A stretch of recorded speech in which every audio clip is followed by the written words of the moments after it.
Alien World Season 1 was released on Netflix yesterday, and it was an interesting watch to say the least.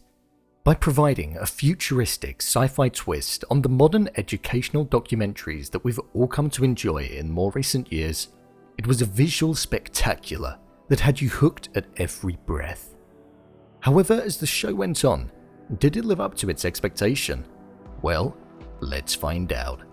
Before I go ahead, make sure you go over to my Twitter, @BrainPilot_, and tweet me what show or movie you'd like me to review next.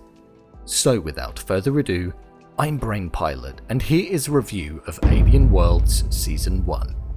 Just to let you know, this video will contain spoilers, so watch with caution. Off the bat, when the first episode started, I was instantly hooked.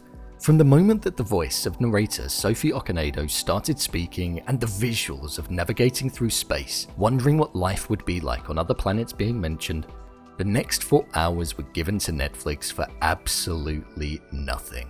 And they flew by in the blink of an eye. We start out on the planet Atlas in episode 1, which is a planet where gravity is twice as dense as what it is on Earth and supports life where they never have to touch the ground. They're constantly in the air, and 9 times out of 10 when they touch the ground, they're too heavy to be able to lift back off, so they die. We saw what species could survive, the predator and the prey, and the struggle that each side of the food chain goes through.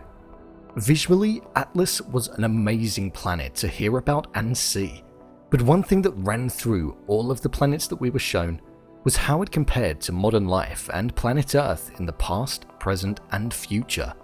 In this episode, the creatures were compared lightly to falcons and crocodiles, and highlighted that the creatures that tend to survive the natural disasters and catastrophic planet-ending catastrophes are the alligators of this world, or the boneless, morphing creatures that just dissolve their prey, in Atlas's case. Purely down to the fact that they eat anything and can survive in the most treacherous conditions, they learn to adapt.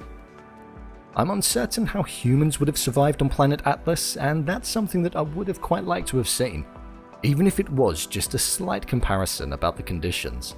But it feels as though they started with Atlas in a prehistoric era, so I was more than happy to just sit back and enjoy the first episode.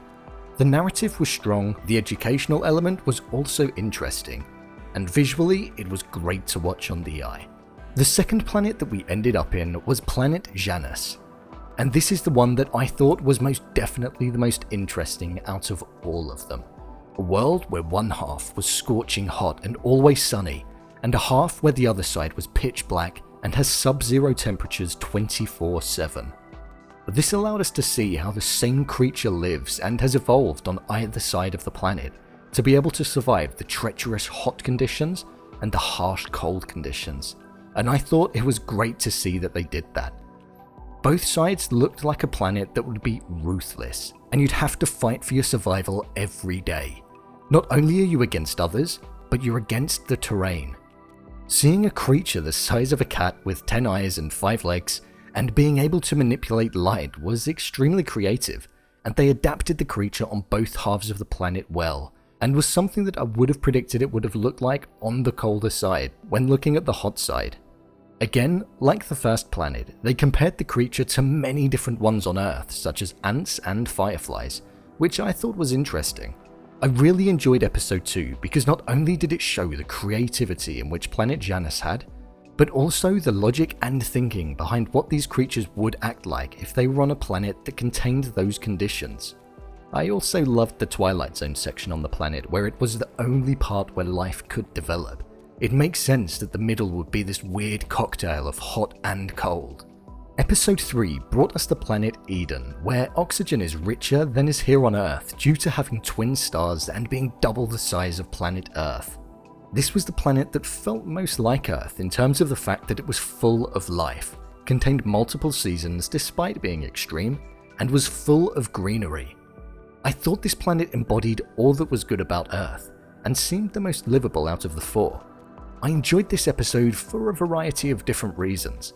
I thought the mayfly comparison was interesting to hear about, the short amount of time creatures on Eden would have to reproduce due to the seasons, and the way that the end of the episode tied into that cycle and repeated the first chase that we saw at the start of the episode was a great way for the episode to round off, showing that life on Eden is a continuous cycle. The final episode gave us a look into a world like no other, nor like one I'd even comprehended before. A world overthrown by artificial intelligence and contains no beings whatsoever. Well, not in the physical sense anyway. Just robots carrying out day-to-day chores to keep the minds alive.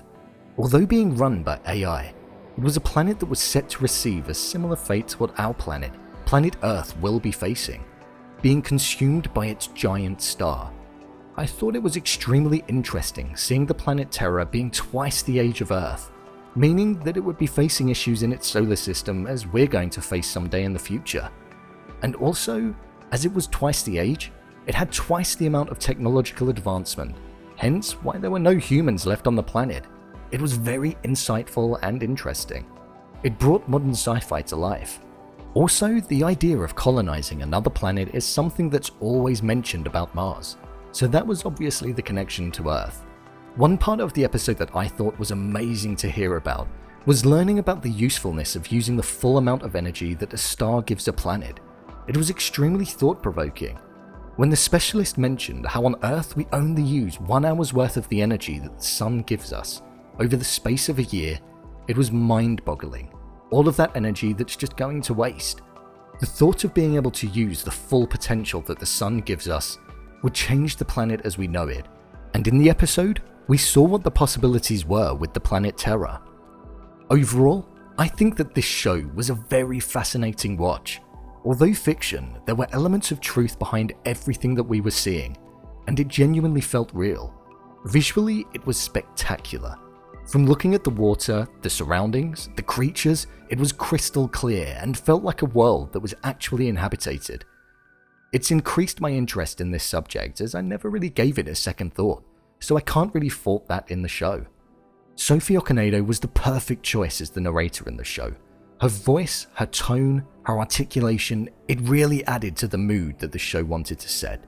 Although I do think it would have been good if they had a different narrator for every episode. I feel like seeing as though none of these planets are connected in any way, that would have been a nice touch. I also really enjoyed the constant relation to our planet and resemblances that had been clearly thought out in the creation of the other planets. It was a phenomenal watch. At 4 episodes, it's the perfect length, and I really do hope they make a season 2. So, there you have it. What I think of Alien Worlds Season 1. What did you think? What planet would you like to live on out of all of the 4 that we were shown? Leave a comment down below, and don't forget to subscribe. I'll see you next time.